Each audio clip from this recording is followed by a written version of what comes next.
खिलाड़ियों के प्रदर्शन के बीच बृजभूषण शरण सिंह आज खेल मंत्री से मुलाकात कर सकते हैं। कुश्ती खिलाड़ी बजरंग पुनिया, साक्षी मलिक, विनेश फोगाट लगातार जंतर मंतर पर बृजभूषण शरण सिंह के खिलाफ प्रदर्शन कर रहे हैं। इधर बृजभूषण शरण सिंह का कहना है कि मामला सुप्रीम कोर्ट में है, इसलिए इस पर कुछ नहीं कह सकते। खिलाड़ियों ने बृजभूषण शरण सिंह के खिलाफ यौन शोषण समेत कई गंभीर आरोप लगाए हैं, जिसकी जांच के लिए खेल मंत्रालय में कमेटी का गठन किया गया था और कमेटी अपनी रिपोर्ट खेल मंत्रालय को सौंप चुकी है।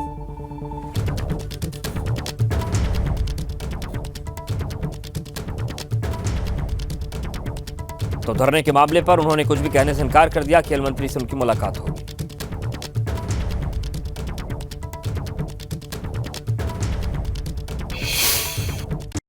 सुप्रीम कोर्ट में है तो क्यों बोला जाए?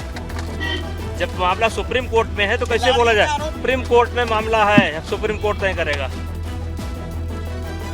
और चलिए बड़ी खबर के साथ रुक करते हैं। बड़ी खबर है, अतीक के चकिया दफ्तर में खून का इंसान मिला है। ये सूत्रों के हवाले से बड़ी खबर है। जो खून मिला था उसका सैंपल जब लिया गया तो उसमें हीमोग्लोबिन होने की पुष्टि हो गई है। पुलिस ने ऑफिस के आसपास के लोगों से पूछताछ की है। क्लिनिक और अस्पताल संचालकों से भी पूछताछ जारी है। तो बड़ी खबर आ रही है अतीक को लेकर। चकिया दफ्तर में जिस तरीके से इंसान का एक खून मिला था, कुछ खून से सने कपड़े मिले थे, चूड़ियां मिली थी, चाकू मिला था। अब इस मामले में इस बात की पुष्टि हो गई है कि ये जो खून था वो किसी इंसान का ही था। जो खून का सैंपल है उसमें इंसानी हीमोग्लोबिन होने की पुष्टि हो गई है। पुलिस ने ऑफिस के आसपास के लोगों से पूछताछ की है। क्लिनिक और अस्पताल संचालकों से भी पूछताछ जारी है और ये जानने की कोशिश अब की जा रही है कि आखिर इस चकिया स्थित कार्यालय में हुआ क्या था। आखिर ये चाकूबाजी किसके साथ हुई, कौन वारदात का शिकार है, किसी पर हमला हुआ या किसी की हत्या हुई, ये तमाम सवाल हैं जिनके जवाब हर कोई जानना चाहता है। लेकिन फिलहाल पुलिस के सामने चुनौती ये थी कि सबसे पहले ये पता लगाया जाए कि आखिर ये खून ही है लाल चीज़ या कुछ और है। तो अब ये स्पष्ट हो गया है कि जो सैंपल दिया गया था उसमें इंसानी हीमोग्लोबिन की पुष्टि हो गई, यानी कि ये खून किसी इंसान का ही था। पुलिस ने ऑफिस के आसपास के लोगों से पूछताछ शुरू कर दी है। क्लिनिक और अस्पताल संचालकों से भी पूछताछ जारी है। तो परसों ये चाकू, कपड़े और खून बरामद हुआ था। कल भी पुलिस की टीम पहुंची थी और अब ये स्पष्ट हो गया है कि जो सैंपल जो भेजा था लेबोरेटरी में, उसमें ये स्पष्ट हो गया है कि जो खून है उसमें इंसानी हीमोग्लोबिन मिला है, यानी कि किसी इंसान का ये खून है। अब सवाल ये है कि चकिया के इस अतीक के कार्यालय में आखिर हुआ क्या था। किसी ने किसी पर हमला किया या कोई घटना हुई, क्योंकि जो चाकू था वो भी छोटा था।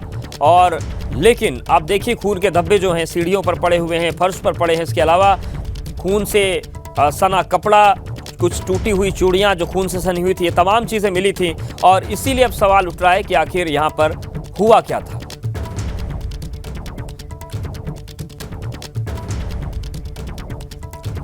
तो एफएसएल की रिपोर्ट शाम तक आएगी, लेकिन सूत्रों के हवाले से खबर ये मिल रही है कि इंसानी हीमोग्लोबिन मिलने की पुष्टि हुई है। रिपोर्ट हालांकि आधिकारिक तौर से शाम को आएगी और पुलिस का बयान आएगा, लेकिन सूत्रों के हवाले से बड़ी खबर यह है कि यह स्पष्ट हो गया है जो जांच रिपोर्ट है जिसमें इंसानी हीमोग्लोबिन पाए जाने की बात सामने आ रही है। तो अतीक अहमद को लेकर लगातार जांच पड़ताल चल रही है और उसके बाद ये जो घटना हुई है प्रयागराज के चकिया स्थित उसके कार्यालय में, जिसको बुलडोजर से अवैध निर्माण के चलते गिराया था, जो बचे हुए हिस्से हैं, तो वहां पर जो खून मिला था परसों, उस मामले में सूत्रों के हवाले से बड़ी खबर है कि वो इंसानी खून ही था। उमेश पाल मर्डर केस में वांटेड साजिदा और आयशा नूरी की सरेंडर अर्जी पर प्रयागराज की सीजेएम कोर्ट की सुनवाई होनी और इस सुनवाई में प्रयागराज पुलिस को अपना जवाब दाखिल करना है। इससे पहले हुई सुनवाई में प्रयागराज पुलिस ने जवाब दाखिल नहीं किया था।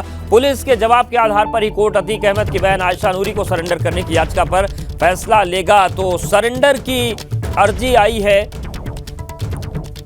साजिदा और आयशा नूरी के सरेंडर अर्जी पर प्रयागराज की सीजेएम कोर्ट में सुनवाई होनी है। इस सुनवाई में प्रयागराज पुलिस को अपना जवाब दाखिल करना है और इससे पहले हुई सुनवाई में प्रयागराज पुलिस ने जवाब दाखिल नहीं किया था। पुलिस के जवाब के आधार पर ही कोर्ट अतीक अहमद की बहन आयशा नूरी को सरेंडर करने की याचिका पर फैसला लेगा।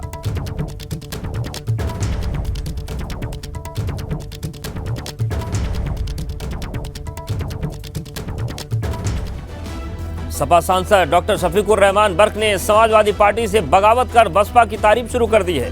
पहले उन्होंने निकाय चुनाव में सपा प्रत्याशी के खिलाफ निर्दलीय प्रत्याशी को अपना समर्थन दिया और अब कह रहे हैं कि उन्हें कोई सम्मान पार्टी में नहीं मिल रहा है। स्टार प्रचारकों में भी उनका नाम नहीं दिया जाता। माना जा रहा है कि 2024 के चुनाव में बसपा का दामन शफीकुर रहमान बर्क थाम सकते हैं। तो ये बड़ी खबर है पश्चिम की राजनीति को लेकर। सपा सांसद डॉक्टर शफीकुर रहमान बर्क ने सपा से बगावत कर दी है और बसपा की तारीफ वो इस समय कर रहे हैं। पहले उन्हें निकाय चुनाव में सपा प्रत्याशी के खिलाफ निर्दलीय प्रत्याशी को अपना समर्थन दिया और अब कह रहे हैं कि उन्हें कोई सम्मान पार्टी में नहीं मिल रहा। स्टार प्रचारकों में उनका नाम नहीं जाता। माना जा रहा है कि 2024 के चुनाव में बसपा का दामन उठाम सकते हैं। आपको बता दें कि राष्ट्रीय कार्यकारिणी की जब बैठक हुई थी बंगाल में, उस वक्त भी शफीकुर रहमान बर्क ने सवाल उठाए थे। जहाँ तक इकबाल साहब का ताल्लुक है, उनका पॉलिटिकल कैरियर मेरे सामने है, सारे मेरे नहीं सब लोगों के संबल के सामने है जी जी कि उन्होंने हमारे साथ क्या किया।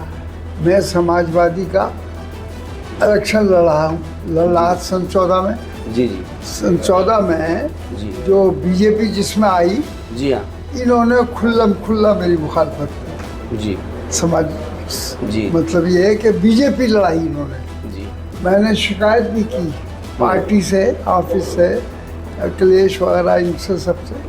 मैंने कि भाई इनको रोकिए, जी ये पार्टी की मुखालफत क्यों कर रहे हैं। लेकिन उन्होंने खुलकर लड़ाई और कोई बहरहाल ठीक है, फिर भी मैं जीत गया। जी सीएम योगी सहित यूपी के कई दिग्गज नेता आज कर्नाटक विधानसभा चुनाव में प्रचार करेंगे। सीएम योगी आज कर्नाटक के मंड्या और विजयपुरा में चुनाव प्रचार करेंगे, तो वहीं उप मुख्यमंत्री ब्रजेश पाठक और डिप्टी सीएम कृष्ण प्रसाद मौर्य भी चुनावी जनसभाओं को संबोधित करेंगे। इसके अलावा कर्नाटक के बागलकोट में यूपी के जल शक्ति मंत्री स्वतंत्र देव सिंह भी चुनाव प्रचार करने जाएंगे। तो मिशन कर्नाटक पर यूपी के दिग्गज नेता पहुंच रहे हैं और आज कर्नाटक विधानसभा चुनाव के लिए सीएम योगी कर्नाटक के मांड्या और विजयपुर में चुनाव प्रचार करेंगे। उप मुख्यमंत्री ब्रजेश पाठक और कृष्ण प्रसाद मौर्य भी चुनावी जनसभा को संबोधित करेंगे। इसके अलावा कर्नाटक के बागलकोट में यूपी के जल शक्ति मंत्री स्वतंत्र देव सिंह चुनाव प्रचार करेंगे। आपको बता दें कि 10 मई को कर्नाटक में विधानसभा के लिए मतदान होना है और उसी के मद्देनजर बीजेपी ने ताकत झोंक दी है और ये सभी जो नेता हैं इनका 40 स्टार प्रचारक उनकी सूची में नाम है।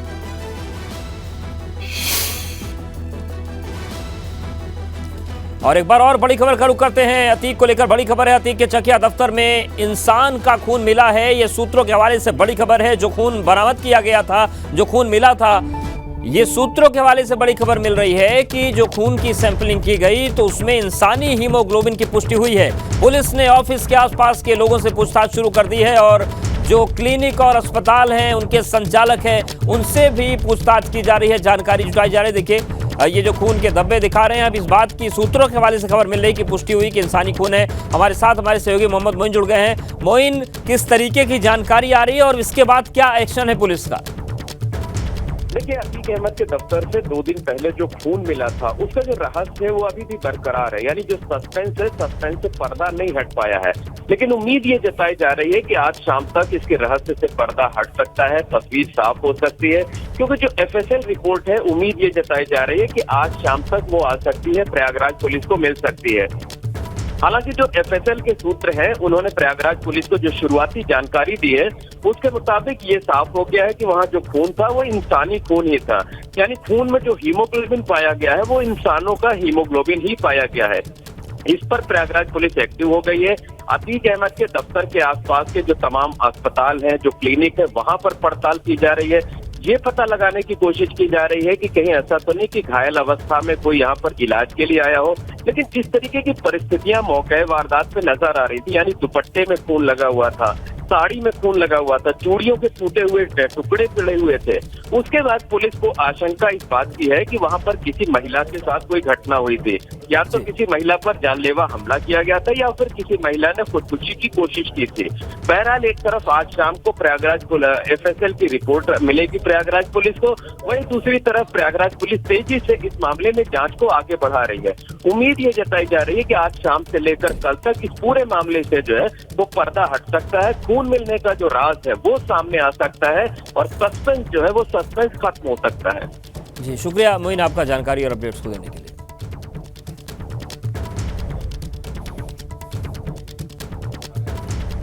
चारधाम यात्रा शुरू हो गई है। अक्षय तृतीया के मौके पर गंगोत्री और यमुनोत्री धाम के कपाट खुलने के साथ ही चारधाम यात्रा का विधिवत श्री गणेश हो गया है। 22 अप्रैल को गंगोत्री धाम और यमुनोत्री धाम के कपाट खुले। शनिवार को अक्षय तृतीया के पावन पर्व पर गंगोत्री धाम और यमुनोत्री धाम के कपाट खुले, विधिवत पूजन अर्चन हुआ और धाम में करीब 8,000 और यमुनोत्री धाम में करीब 5,000 श्रद्धालुओं ने दर्शन किए। कल सुबह केदारनाथ धाम के कपाट खोले गए हैं। भारी बर्फबारी के बावजूद श्रद्धालुओं की कतार लगी हुई है। कल सुबह 7:10 पर बद्रीनाथ धाम के कपाट भी खोल दिए जाएंगे और इसके साथ चारों धामों में दर्शन पूजन शुरू हो जाएंगे। तो 3 धामों के कपाट खुल गए हैं, गंगोत्री, यमुनोत्री, केदारनाथ, और कल बद्रीनाथ धाम के कपाट खोले जाएंगे।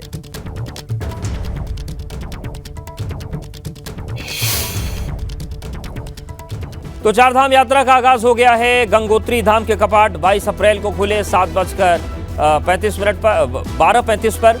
यमुनोत्री धाम के कपाट खुले 22 अप्रैल को ही 12:41 पर। केदारनाथ धाम के कपाट कल यानी कि 25 तारीख को खुले 6:20 पर और आने वाला कल यानी कि कल बद्रीनाथ धाम के कपाट खुलेंगे 7:10 पर और इसके साथ चारों धाम यात्रा का पूरा विधिवत संचालन शुरू हो जाएगा। और इस बुलेटिन में फिलहाल इतना।